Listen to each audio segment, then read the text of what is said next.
Hello, lovers. I am really happy to introduce you to Anna Morgenstern. She is one of New York City's top matchmakers and dating experts. And Anna, I just so appreciate you taking the time to chat with me today. Of course, I'm sure it'll be a lot of fun. Thank you for having me.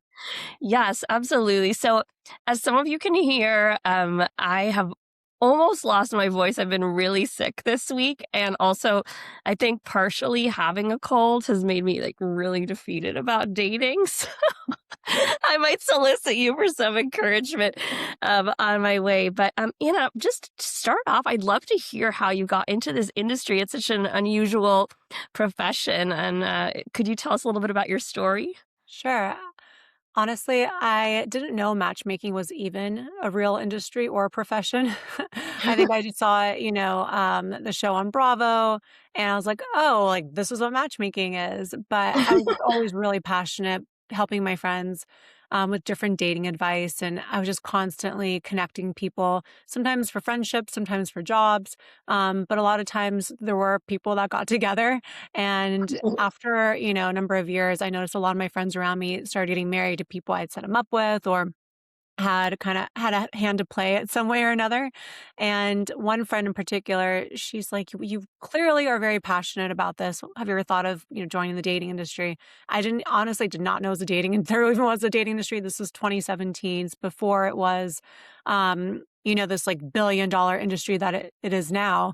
Crazy. And yeah, I, worked at a couple of different matchmaking companies and then found a process that I think works really well for clients. So now I do my own thing. I have my own company and I have a couple of matchmakers that work with me. And yeah, I love it. Fabulous. Yeah, it's funny. I feel like there was like kind of a time where dating apps were stigmatized, and then we got over the Hmm. hump, and everybody used dating apps, and now everyone's like done with them. And matchmaking is kind of entering in that same phase where people before it, I thought, oh, I have to be like really weird to hire a matchmaker, and now people are doing it because they can just see how that high level of touch is so valuable in finding a good partner. How would you say that, in this now billion-dollar industry, your approach differs from other matchmakers? Yeah, I think it's important to look at the holistic picture of what's our mutual goal here, and it's to find you a relationship. So rather than, here's a match every month, 2 months, 3 months, whatever it is, and you do your thing and I do my thing. I really like to work collaboratively with clients where show me who you're meeting on the apps or show me who you're dating, out in the wild. And I want to make sure that we're aligned, that the people you're expecting to see from me is exactly who you would be dating on your own as well. Sometimes there's a big discrepancy, and that's usually a problem because, I have to be able to deliver what's realistic. You can't expect me to find someone that you would never have an opportunity to meet on your own. That's not how matchmaking works. And then we also do events as part of our offering. I noticed that, when some clients are just energetic people and it's less about, oh, this height or this age or, those kind of stats. It's more about the feeling they have with someone, the banter and the chemistry, being able to laugh. Those are really the traits that they're looking for. And that's really hard on my end to screen for because you have chemistry with someone or you don't. So we started doing events where clients can meet people in person, and that's been wildly successful too. And my events are typically free. I want to my network to come meet me and I can meet them as well. And then my clients come and they kind of all mingle and naturally see who gravitates towards each other. And all the matches that or dates that my clients get from any of these parties, those are all freebies. They're not part of their match goals. It's just a value add that we like to offer. So that way, there's just as much activity as possible because however a client meets someone and falls in love, whether it's through coaching or an event or a matchmaking date, we're happy. We just want the end goal to happen. So that's why I think we're a little bit different, work differently than other matchmakers. I really love that approach. I'm wondering how you coordinate the events so people actually have connecting conversations. I mean, I go to a lot of events where it's really loud or it just quickly degenerates into a drinking thing. Mhm. Or, I think I've gotten a little bit more bold about walking up to men than I was before. But I remember in my 20s, I would just be so scared to approach someone. So, how do you, and some people are terrified of networking. How do you, are there certain activities you do or how do you facilitate that? Yeah, I think having the right people in the room is the most important part of an event. And if everyone is there for the same reason, that's to connect, to meet people, to be open, to have those conversations, then that kind of naturally takes place if the energy of the room, feels very warm and inviting and really welcoming. So that's first and foremost. And then obviously, I love to play hostess. So I'm always running around being like, oh my gosh, have you two met? You guys both, spent a year living in London or, because I Yeah. know everyone in the room really well. I've screened them. I've set them up before. They're my clients. They're my friends. So I'm kind of naturally, connecting people that I think should meet. And then I do sometimes partner with other companies that do more of that high touch of like an activity. I have a girlfriend who started an apparel company called Permission to Connect, which is amazing.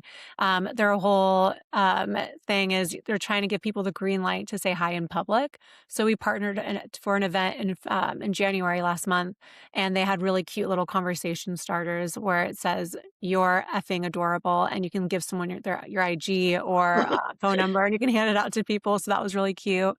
And That's she so set up a little conversation corner where there's like different prompts that people could select and start talking about. So sometimes we do, these fun kind of little things, but I don't know. I kind of like to just see what organically happens. Mm. And, my events are never like 300 people. Sometimes there'll be 100 tops, but they're usually small enough where most people will have a chance to kind of chat and meet and mingle. And don't worry, I push them together when I need to. I'm not worried about that. I mean, I was just thinking about matchmaking in general because I have tried to set friends up and friends have tried to set me up. And actually, I did set up one couple that got married, but otherwise, Ooh, it was good really call. strange. I was running a French language company and I decided to host a speed dating event with no knowledge of, how speed dating works. And it was speed dating in French, and so basically, like, 80 women and 5 men showed up of all Wow. different ages, and I was so embarrassed, that how could this possibly hello I didn't how could I, think about this? But then there was this one woman in her 40s and this French hairdresser in his 50s. She's a yoga teacher, and then right after the event, they were like, "Oh, we're dating. Oh, we're married," and they're still Wow. together. So, That's anyway, I amazing. digress, but what are the So that qualities do event you was think very that successful for them, And Yeah, exactly. that's why it's really important to be very thoughtful about curating the guest list, making sure that Yeah. people in the room make sense. And, it's in places like New York, especially, or even I guess Paris too. There tend to be more women that are open to going to these kinds of events more so than men. Yeah. So these events always are more female than Yeah. male. And I think most women kind of expect like, okay, like as long as there's enough men for us to go around and chat with, I don't think they ever go into an event thinking it's going to be exactly 50-50 because that's kind of impossible to really guarantee people are not going to be able to show up last minute. And women are better with calendars. Can I just tell you, my last event, I had maybe 6 or 7 guys text me the day after being like, oh my gosh, I forgot the event was last night. It's like, I sent out all these reminders. Did you not have it on your Totally. calendar? Women are better about organizing their schedules and men, they need like a personal assistant to remind them. Yeah, and they tell you if they're not gonna come or else they come. It's so Right. true. I think that women are just naturally better at kind of navigating relationships than men. Wow. So, okay, so yeah, actually that speeding event was in New York. It was for French people in New York. Oh, well, there you go. That's Yeah. why all these women showed up. So I lived in New York for 15 years when I was in my 20s. And well, in her early 30s, and I found the dating scene really challenging. And I ended up moving to San Francisco where I found it slightly easier to meet people. And Mhm. then I was in I actually met my first boyfriend there, and then I was in Austin, Texas, and it was easy to meet people, but it's just I was not attracted to the kinds of men that live in Austin, Texas. And now I'm 44, about to be 45, and Mm. I've just I've seen so many dating coaches and I've talked to 15 different matchmakers on this show. I've been to therapists, hypnotists. I think Mhm. that you know, I've done all the things where you, list the qualities you want in a partner and then develop those in yourself. I mean, I think that dating has actually turned me into a great person because 'cause I'm, so much, Yeah. grounded and happy and, whatever. But I feel like I'm kind of getting to a point where every time I start dating, it's just so painful. And, now I'm sick. I think it's also psychosomatic. I went to this kind of exercise class that I thought would be a great place to meet men, and I ended up spraining my neck, so I'm also in, like, really excruciating pain, and I've invested so much time into dating, and it's so painful, and I feel like maybe, like, it's just time to give up. I know that sounds so horrible, but, like, I just don't know, like, how much more time and energy I wanna invest in this, like, kind of thing that's so disappointing. Listen, I really believe whatever you think is true is true. So if you're telling Mhm. yourself, "This is Yeah. painful, this sucks, I'm not gonna meet anyone, da, da, da," then that's what you're, like, accidentally manifesting, like, the exact opposite of what you want. I would say one thing I noticed that if people are dating for many, many years and they feel like they're not finding success, a lot of times I'm like, "Okay, who are you looking for? Does that need to change?" Maybe the person that you think is right for you is not right for you if that's not who you're actually connecting with in real life. So it's a good time to experiment, like, maybe date someone totally outside of who you think is right for you. And, I mean, the values should always be the same, but maybe the look is a little bit different, or what they do Mhm. for work is a little different, or maybe a different ethnicity or background or religion. There's ways you can kind of experiment and play around, which honestly makes dating more fun again because you're turning it into more of an experiment or game. And you have to really be careful with the self-talk because, like, for me, for example, if I feel like I've gained a few pounds, that's all I can think about, and then I don't wanna be in a swimsuit, I don't wanna wear this dress, and then I'm telling myself, I don't look good, and in reality, I'm fine. Like, I know I'm fine, but Mhm. you're telling yourself the story, and all of a sudden you feel your clothes getting tighter, whether it's true or not, like, it's like you're setting yourself up for disappointment and failure. So we have to be really careful with the stories we tell ourselves, and it's So like, right okay. now is not a good time to date tonight when I'm feeling this way. Yeah, Yeah, I mean, it's from a exactly. psychological perspective, I guess I can see how hypnotism helps because when I get started, I'm, like, really psyched and optimistic, and then, like, We also have to, you have to be neutral. I think that's the important part because if you I know. start in a high, you only place you have to go is low. And if you're a low, the only place you have to go is high. But if you stay neutral, Very then smart, Anna. you know, it kind of rolls off your back more rather than feeling the Mm, roller coaster of the highs and the lows. And oh my gosh, I had a great day. And then, oh, he didn't text me. We're trying to get out of that up and down and feeling like you're literally bipolar in dating. We want to be in a very neutral place where we know what we're looking for. We're going to try, make this kind of more fun, make this a game. I'm going to date someone a little bit different. I'm going to get to know someone from totally different background that I've never met before. Just trying to find ways to make it fun and more of like, I'm going to get to know people that I'm really interested in making a new friend. And worst case scenario, if I have a new friend that comes from it, like that's not that bad. And if it doesn't work out with someone, that's okay too. Like just staying neutral because in reality, your soul is neutral. Your soul just wants to share and mm, show love and to give. And it's our ego that makes us have the highs and lows and feeling love or feeling hatred or none of those feelings are actually coming from your soul. That's just your ego mm, playing with you. So when you kind of recognize that and take a step back in dating and being like, okay, my soul just wants to share. I'm just going to be in the mode of sharing. And so I meet someone new, I'm going to learn about them and have them learn a bit about me. And this is going to feel a really good experience in my soul. You can't have any bad experiences that way. I love that. I am very interested in spirituality, and I actually Mhm. lived at a Zen center at one point. So what you're talking about, this kind of neutrality really resonates with me in terms even of my own experience of what love is, this kind of connection to all people, Mhm. regardless of the different flavors that can take. You can love someone and not want to spend 1 second with them, but I think ultimately there is this love between people. So when you think about like a neutral, almost like a neutral mantra, there's a couple components to what you're talking about. One is making it fun. And I remember once I lived in San Francisco, I really like wine and I decided I was going to try a different wine bar on every date. And that I love really did that. make it fun, right? That That and then sounds so fun. I wanna do that. right? I'm trying to cut back on wine, but whatever. And then I think that like this time some of the matchmakers encouraged me to build consistent community. And I've been doing a lot of soul searching around what partner would be a good fit for me, and some people disagreed with it, but I started to kind of feel like maybe an entrepreneur, and so I started hosting a mixer for entrepreneurs in Croatia, and I've made so many friends, like, not people necessarily who are single, but like one woman and one man who I think are gonna be my new best friends, and suddenly Croatia, that's where I'm living right now. It's like completely Uh-huh. changed for me. Like I thought I had to look outside Croatia, and then I've met these just incredible people who are like artistically, intellectually peers. Like they really feed me. I mean, when I've been sick, there's been all these people writing to me and asking who I am. And yeah, it's Oh, been like nice. really incredible. So that came out of dating, where I'm my mind is fast pulling a thread when I'm sick. So I guess where I'm getting with this is like, how do you kind of like bring that like, okay, how do you what would you like if you had a sentence for your mantra around dating, what would that be? That's a good question. A neutral mantra. Hmm. Really, I think is I'm going to treat each day as an experience to share and to learn about someone and make a new friend. And there's no bad experiences.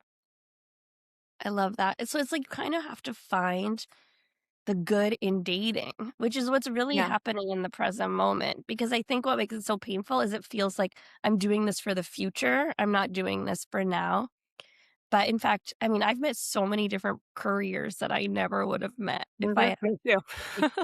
like sometimes I call dating career day because they just you get to know everything from like air hmm traffic, like the luggage movers to firemen to hmm bankers, chemists who are developing vaccines, whatever. Okay, so I like this neutrality. Okay, so you Yeah, do because I have think so so much many like people go into dates with trying to find things they don't like about someone. And, you're trying to deduct points on the date. Well, like, yeah, oh, he's wearing Crocs minus 10 points. Like, oh, he mentioned his ex minus 5. We're trying to find ways to not like them or find reasons to make them, just to convince ourselves they're not a potential for us. And really, I encourage clients like come out of the date with three things that you want them to learn about you and three things that you learned about them that you really liked. And I mean, I really actually got this concept from my niece, she was 7 at the time. We're at the Met, and she kept saying how she hated all the painting. She hated this, she hated that, and I was so sick of hearing her complain. I was like, "Can you find one thing you like about this painting?" And she looked at the painting, she's like, "Well, I like the color green, so I like that." And I was like, "Okay, what about this painting?" She's like, "Oh, there's a little dog. I like that." And she was all then the rest of the day, she was pointing out all the things she liked rather than all the things she didn't like, and it was a joy to be around her versus the earlier in the day, I couldn't stand to hear one more complaint that she had, and her yeah. just making that, like, mental shift made everyone around her happier. She was happier, and I was like, "Wow, like, we gotta do this in dating too." What do you think about making friends with more men? Like, is there a danger of kind of going into a friend zone, or can you kind of just take it to the limit? Like, a friend of mine introduced me to his friend, and I find him pretty attractive, but he's not really in a dating space. And so I'm like kind of like, okay, can I be friends? Like, I mean, I don't want to be friends in a way of like having an expectation. Mhm.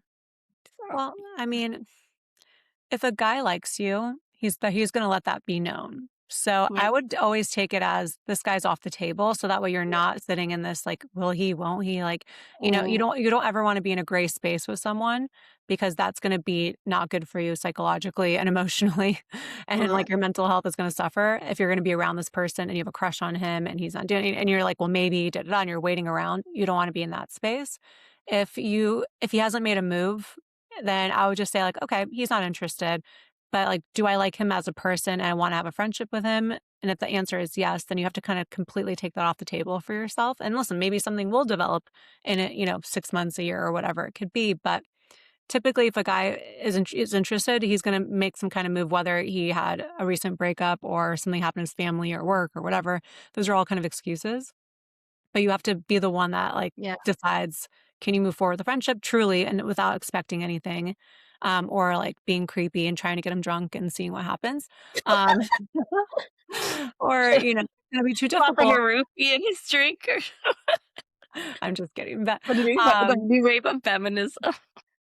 well, I'm just saying, like, there are a lot of women that I think play the, guy's girl card where they're really buddy-buddy with the guy, they'll get drunk with them and Yeah, hope something will happen, and, you just don't wanna be in that position like like a pick-me absolutely. girl, you I've don't. gotten so stuck in this cycle of like, does he like me? Is that a hint? Like analyzing all the Yeah, behaviors. tell yourself he doesn't like you. It's done. Yeah.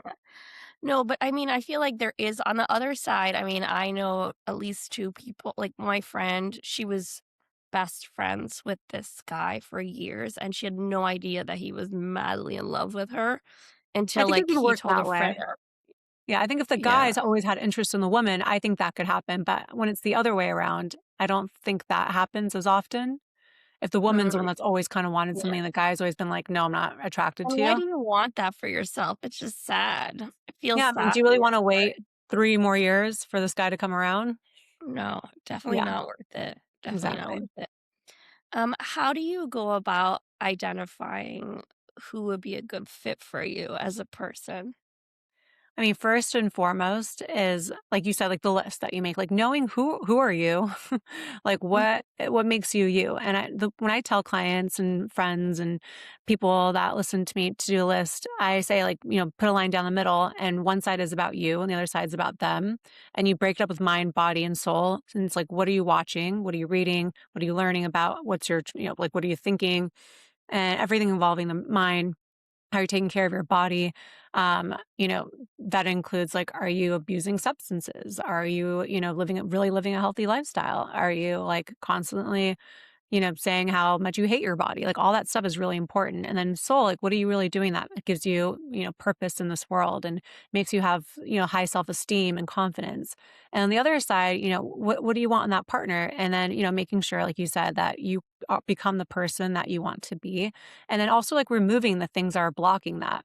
So, like, if you're watching 2, 3 hours of reality TV every day when you could be working out or volunteering or, that you'd want the other person to be doing, like, you got to remove some of these things that are blocking you from being the best version of yourself. Or Mm, if you have friends that are really toxic and constantly, sending you memes that say, oh, like, boyfriends are icky or, or an ick or all that stupid stuff that we're seeing online. That's like anti relationship. You just don't want any of that bullshit around you because it is poison. And, even, like, watching reality TV where, it's not a good view of, like, marriage or anything that's not against your values or morals. You just don't wanna have that, be in your brain. I think that part's really important. And being, like, realistic, like, you can fake it till you make it, I guess, but, if you're not a runner, joining a run club is probably not gonna bring out the best version of yourself if you're, like, hate every minute of being there. uh, So, absolutely. Like me really. going to CrossFit and spraining my neck. That was Yeah, exactly. Like, being authentic to like, okay, like what are things I actually do that will give me joy? Rather than I'm gonna try to like become someone that I'm really not just to try to like find someone who's like this. Like the CrossFit, for example. If that's not if that's not your thing, don't go to that. And maybe a guy who's really into that or is like the super like runs Ironmans and blah, blah, like maybe that isn't like the right kind of person for you because typically people do want to match one another and they want someone that genuinely likes those things. So just I uh think being like real with yourself yeah, and I mean, that's so good. Okay, let's talk a little bit about showing up authentically on dates mhm. because I mean, I am coming with the intention of showing up authentically, but I'm not sure it's like quite 100% authentic. Like if I'm really involved in an activity, like running my business or like perfect example would be like coaching a parent about homeschooling, which is my area of expertise. Like I don't have any I'm just in my true self because I have a very given purpose. But I do tend naturally to be kind of like like I have that kind of like seductive charmer personality. I was a child actress and I lived in New York and I think that you said on dates, a lot of people are looking for the negative, and I think that I'm kind of the opposite extreme where I'm like looking for reasons to like the person, and then I feel like I want to point if they ask me out on a second date, like, and then Mhm. um, excuse me. Mm. So I'm wondering. I guess I have 2 questions. First of all, any strategy for just maybe strategy is the wrong word, but any kind of mindset or even activity, um, that could help me show up more authentically on these dates so they can really or when I like a guy. Um, and then secondly, like yesterday I was like drinking with a friend of a friend and I just felt like I was like being really flirty, but maybe not like I wasn't really giving him the true me. And then okay, so then as the second part of that, so tend to get crushes on people really easily, and I've done a lot of work around getting over crushes, like, because I used to just have crush on people for, like, a year and not do anything, but it's like already if I go on a second date, I start thinking about the person, I don't wanna date anybody else, and I'm watching myself doing this unhealthy behavior, unproductive behavior, but it's just really hard to get out of it. I know you're not a therapist, but I figure you've seen this before, maybe Mhm. you could Yeah. offer some insight. Yeah. Well, listen, there's there's a innate feeling that we all have that we want others to like us. Like, of course, like you go on a date, you want the other person to like you, whether or not you like them, you want them to like you. Yes, exactly. You But wanna again, be that's like going back to not being neutral. That's ego. Because Mhm. your ego's, thriving off like, "Oh, they think you're hot, so great. That means that means your value is high," or whatever it is, like your ego is Yeah. getting really fed in those moments. That person's giving you cues that they like you, so it feels good, whether or not you like them. So I think it's going back to being neutral. And you're really just trying to figure out like, are our goals aligned? Is this someone that I could have fun with? Is the conversation easy? Do I think they're, good people? Does he have a kind nature? Do I actually like him or do I like that he likes me? And staying neutral means just, really taking feeling and emotion out of it and just kind of being more logical and thinking like, well, we had a lot of awkward pauses. And then, oh, Mm. he did kinda say something weird to the server that I didn't like. Even though he was really cute and he really likes me, like, oh, there were these little tiny things that I didn't like about him. And so I think it's really good that after you go on a date, go home and journal for just, like, 2 minutes and just write like, Mm. "Okay, date with John. These are the 3 things I learned about him that I really liked. These are some red flags. This is how I felt during the date. This is how I feel now. He didn't make sure I got home safely. I didn't love that. I really like when a guy does," just to kind of give yourself some more data to work with because then when he asks you out for a second date, you can go back to that, be like, "There were kind of more negatives than positives here. I actually don't think he's my person, so going on a second date won't really be beneficial here." That's when, you don't really need to just keep going with something just because they like you. That's not really gonna help you get to your goal either.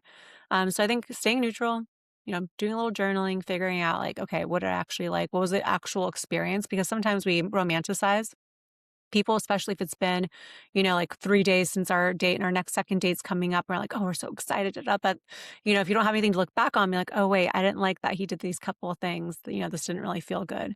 So that's definitely an important part of dating. And then staying really present, I think, is really important as well. It's so easy to get caught up in the like, okay, like, oh, this guy really likes us. So maybe we'll finally have a date for this wedding in June. And then, we kind of get far into the future about all the possibilities that could be with this person.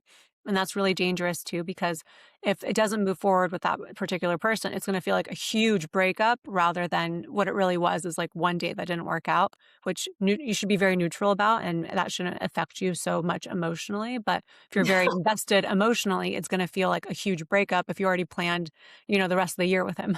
Yeah, for sure. Yeah, that's really helpful. And what about just in terms of what to do? What are good first dates? Yeah, that's a good question. I was just talking to a male client about this because he used to do a lot of like fancy first dates with dinner if he was really excited to meet someone, especially if it was someone he met through a matchmaker or he already knew a little bit before the first date. He really wanted to like wine and dine on the first date and do this big gesture. And then he was like, you know what? Like if we can just sit and have like a drink or a coffee and chat and it feels really comfortable, like that's probably more telling. Of course she's gonna like me over a fancy dinner. Like what woman is not gonna like that?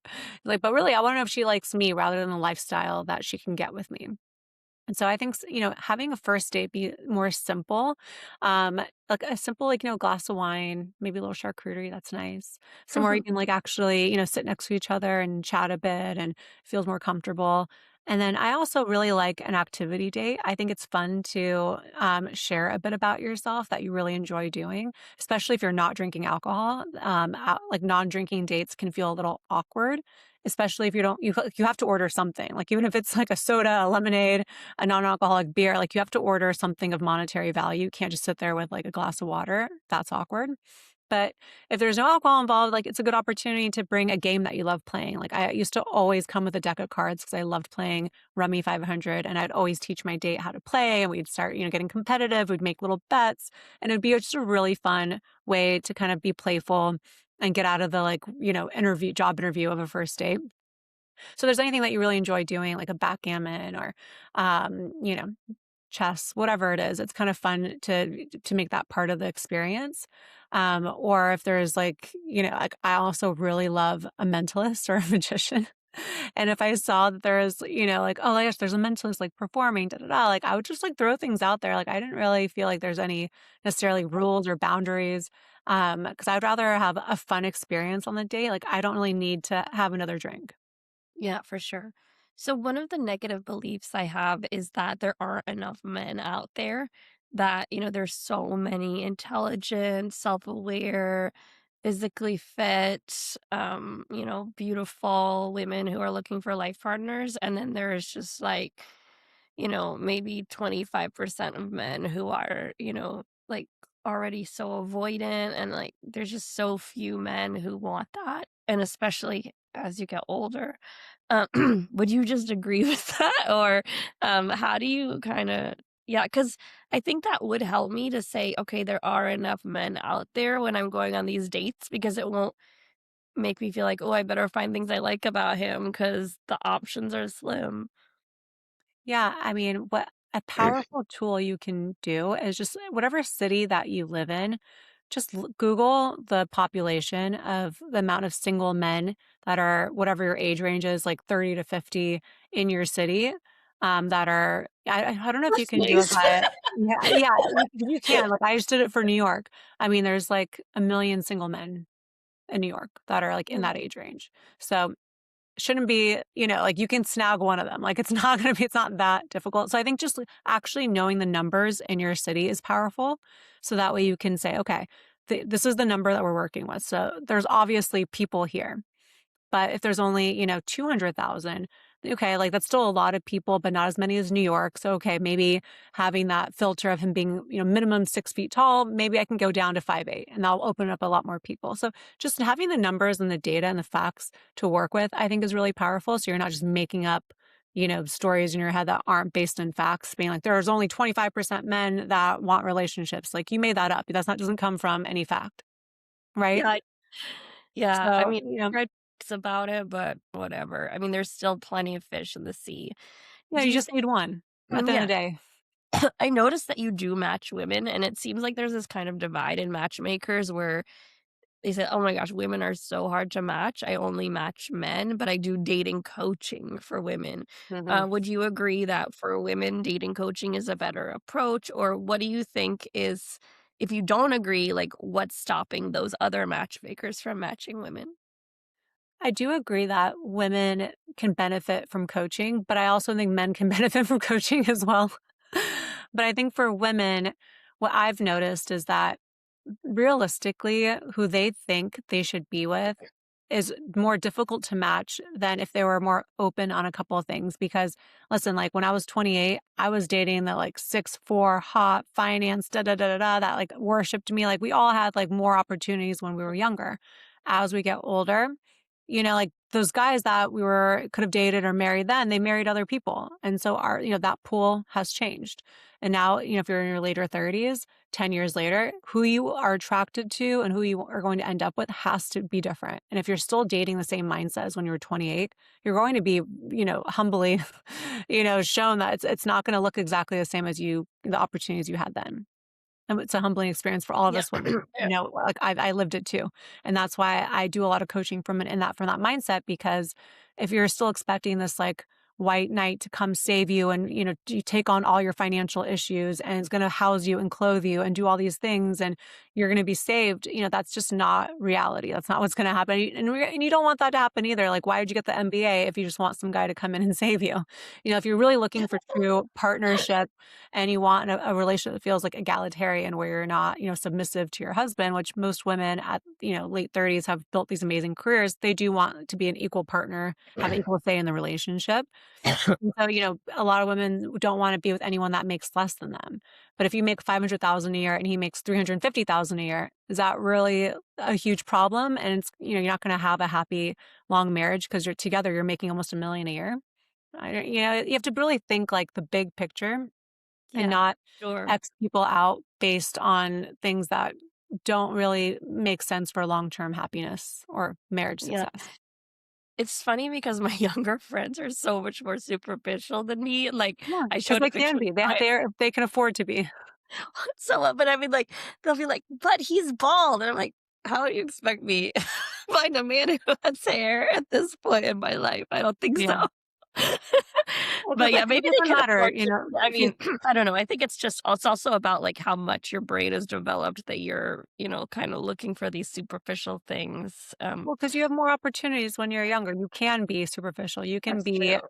like I always say, women when they're 28, they're the biggest assholes when it comes to dating because they can be. Like they know they are the hot commodity. They have men from, 23 to, 45 that are like dying to be with them. Like they are the hot commodity. And, unfortunately, as we get older, like there's younger girls replacing us. And so like that same level of guy that you could have gotten then, it might look a little different. He might not be quite as tall or quite as, this level of success or whatever it could be. Or maybe his hair is thinning. Like as we age, they age too. And just have to be realistic of what's really going to make you long term happy. And that's someone that's kind, who's loving, who's going to be a good husband, who's going to be a good father, who's going to treat your family with respect, who respects himself, who doesn't have substance abuse issues. Like those are the important qualities you need to look for a husband because you have to think about your 40s and 50s and 60s and 70s and 80s. Like, who's going to be by your side? Is it that hot guy that you like saw at the club? Probably not. Maybe, but most likely, it's a guy who doesn't really party or go out, and he's just like a good person and spends time with his friends' kids, and he's not like out at the fancy bars and clubs and doing all that.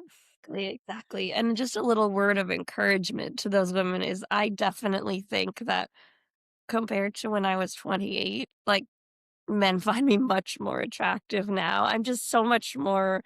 I mean, I know how to take care of myself better. Like, I Hmm. wasn't one of these girls who, like, knew about, like, I wasn't I didn't really have a family structure where I learned about, like, putting on makeup and, like, We didn't getting have TikTok back then. We didn't know what the hell we were doing. yeah, and now I feel like in my 40s, I'm just like I'm at my Yeah. peak, so and I know a lot more how to relate with men, like, if I really go in to a dating, like, "Okay, this guy is gonna be into me, it's gonna happen," So I feel like it's different there's also advantages now, and also even, like, much more clarity about what I want and need. Yeah. Wow, okay. So, alright, here's the question. What do you love most about your job, and what do you hate most about your job? Let's see. I mean, I love hearing a client tell me how great a date was after they go on the date. Like, there's nothing better on in this world that's than hearing like, "Oh my gosh, I had the best date. Thank you so much for setting me up. Like, I'm just so happy." Like, I love that feeling. That literally is my fuel. So I live for that. And it's funny because right before we got on, I texted a client 'cause she had a date last night. So I'm like dying to hear how it went.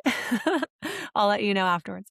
And then and then what the toughest part is when someone just has a really negative view on dating and there's nothing I can say or do to cheer them up and they're just have a dark cloud over them and that's it. Like they just can't be talked out of it. And it's really sad because I just want to shake them and be like, like you're perfect the way you are. You're great. Like own it. Be confident. There's nothing wrong with you. Like it's just your attitude needs to change. Like if you're gonna be so negative, no guy is gonna be like, oh yeah, I want more of that. Or no person, yeah. But unfortunately, you can only do so much coaching and, trying to motivate others, but it's really up to them to change their attitude. You have to make a choice. Mhm. Okay, totally different direction here. So I started this podcast and I decided I was gonna try to do 100 episodes in 100 days. I missed 1 or 2 this week. But, one of the things that I wanted to do was just kinda try everything, and I've done, like, manifesting through art, Mm. tarot, um, you know, kind of, like, thinking about astrology. Are there any kinda like, super weird Mhm. esoteric practices that you've heard I of love that that. could be kind of fun to try? Yeah. I love all that stuff. I think that anytime you put good energy into anything, no matter how you do it, there's gonna be success. Like I personally work with a manifestation coach and What is their name? Tell me yeah, immediately. I'll send it to you after Darlene. Okay. She's amazing. It's just it's kind of like my therapy in a way. Like, she's just my Yeah. cheerleader, and she's like, "Wow, I'm so proud of you that you were d" and I'm like, "Oh, thank you. She's so proud of me." It's just like an hour a week where we talk about the wins that I had from the previous week and how I wanna handle situations as they come up, things that are stressing me out, and, like, I didn't realize I have a lot of anxiety around things sometimes, and, Yes. I was always say, like, I don't have anxiety, but then I realized, like, oh, actually, like, if Right. I hear my phone ring, I'm like, my stomach jumps, like, oh, bad news happened. So she's really helped me get out of the negative feelings of, rather of my phone ringing or getting a text or an email that I'm scared to open, and reframing that with like, what if it's great news? Like, what if it's actually something positive? So she's been really helpful for me to reframe my brain from the negative to the positive and to, manifest the things that I want and visualize. And yeah, I just feel a lot more calm and peaceful about things because it is like stressful, when you have your own business and you were dealing with people's personal lives. And I have a lot of things going on in my personal life. And yeah, so I think it's really important to have people in your corner that are just helping you bring in good energy. I love that. Okay. So, Anna, can you walk us through the different services that you offer? And I'm just going to share your website here too so people can take advantage. Yes. So I offer both matchmaking and coaching either together or separately. I run a women's coaching group that was really based on me finding my husband, taking my own advice. It was Yeah. called Find Your Husband in 6 Months Boot Camp. Nice. And I also coach other people that want to get into the matchmaking business. That want to start their own boutique matchmaking Okay. services. I help them start their own. So that's a lot of fun too. And recently, I actually launched my own podcast where I have myself and other male guests come on and we talk about all things dating and relationships Oh, and getting fun. the male perspective on stuff. So that's yeah, always staying busy. What's the name of your podcast, Anna? The podcast is Dating Rehab with Anna Morgenstern. Dating Rehab with Anna Morgenstern. Amazing. So you Yeah. can find AnnaMorgenstern.com and take advantage of her Find Your Husband boot camp. Okay, how did you find your husband? I mean, I have to ask. Tell us. You have the Yeah. floor because I almost have no voice, so feel free to tell the entire story. I was just a fun New York party girl for a long time in my mid-20s to my mid-30s, and I just couldn't realize, like, why am I having all these short-term relationships? Or, like, I was always really attracted to that charismatic, fun guy who knew the best restaurants and the hot spots, and I was basically dating people similar to me, and I realized, "Oh, wait, like, this is not working for a reason." Like, I'm putting out energy that says, like, "Fun party girl, here for a good time, not a long time." It's like I need to change that energy that I'm putting out there because I do wanna get married, I do want a family, and so, like, I need to become the wife that I wanna be and the mother that I wanna be one day, and it's completely changed my Wow. habits. So it was 2023.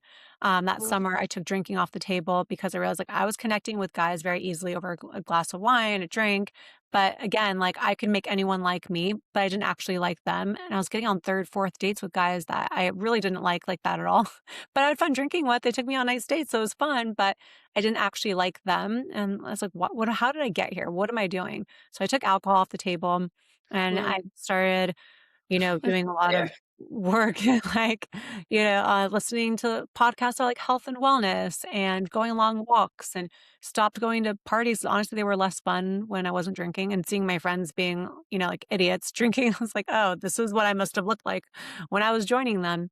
And just I was really kind of took my life in a totally different direction and really leaned into Judaism and Kabbalah and spirituality.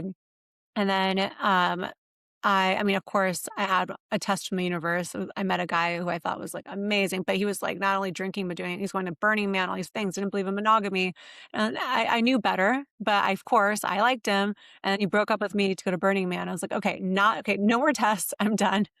And then that December, I saw my husband on a dating app, and I sent him a like, 'cause he looked familiar, and when he saw me, he's like, "Oh, you're the matchmaker," and we couldn't figure out I was like, "Did I set you up before?" He said, "No." And then he called me and I realized, oh, we'd actually met in 2016, so like a decade ago, from Craigslist because I bought a Coachella ticket from him when I was deep in my party girl phase. Wow. we met in person and, I gave him the cash wristband and we became Facebook friends to make sure we weren't, crazy people. But we never saw each other again. He was in serious relationships and I was doing my thing. And so it's funny, we reconnected. And it truly goes to show that you can meet the right person in the wrong time. And you really have to do like the work to get yourself to a place where you would be compatible. Cause I don't think we would have liked each other back then. I know we wouldn't have liked each other back then. He would have thought I was crazy. And, and after doing all the work that I did on myself and him as well, yeah, after our first date, it seemed pretty obvious. I was like, oh, this is a guy that's going to marry me. Incredible. Anna, this has been so amazing. I've talked to so many matchmakers and I'm just like shocked that I can still find new information. And I especially and it's like amazing to meet someone who's a beautiful, well-branded matchmaker and you just have this such depth of spirit and Mhm. wisdom to share. And I feel like even, in the beginning talking about coming to that neutral place, I feel like really seen by you because I am a person of kind of highs and lows and Mhm. even in business, my mentor advisor told me, like, "You have to stop going, like, business is going great, it's going awful." Yeah, So exactly. that's so amazing, and then, just, like, finding ways to make dating fun and really thinking about what kind of wife and mother I wanna be and really start inhabiting that. It sounds simple and obvious enough, but I think that that's really an energy that I can start assuming, like, on dates and in my, approach to meeting people, so Yeah, I love it. I'm neutral. kind of, I live life neutral. emotional right now, and, like, I think I'm sick, and I'm just, like, I feel a lot in my heart. Thank you Yeah, so you'll much, be Anna. fine. I'm not worried about you. Ugh, that's nice. I am, I'm And gonna be fine, I'm I gonna be mean, Croatia, I'm so jealous. I'm not gonna lie. Like, I want to live in you can come Croatia. visit me, I have a two-bedroom, and I don't know if you Wait, have family my yet, but husband's been allowed kids to are always book me. welcome. He's booking his flight right now. Okay, do it. I'm serious. I'm serious. You're so welcome, and we can continue to discuss afterwards, but Yeah. also there aren't any matchmakers in Split where I live, so maybe we can kinda Yeah. branch Oh, I out, but love you're very Split. welcome. Yeah, Okay, maybe we'll see you this summer. I would love it. Well, I'm really I feel really grateful to make a new friend, someone on the Yeah, spiritual path who has brings so much love and truth to the world, and, thank you so much, so and sweet of enjoy your you. day. Find Anna, Thank you. AnnaMorgenstern.com, and check out her podcasts. Thank you. Talk to you later.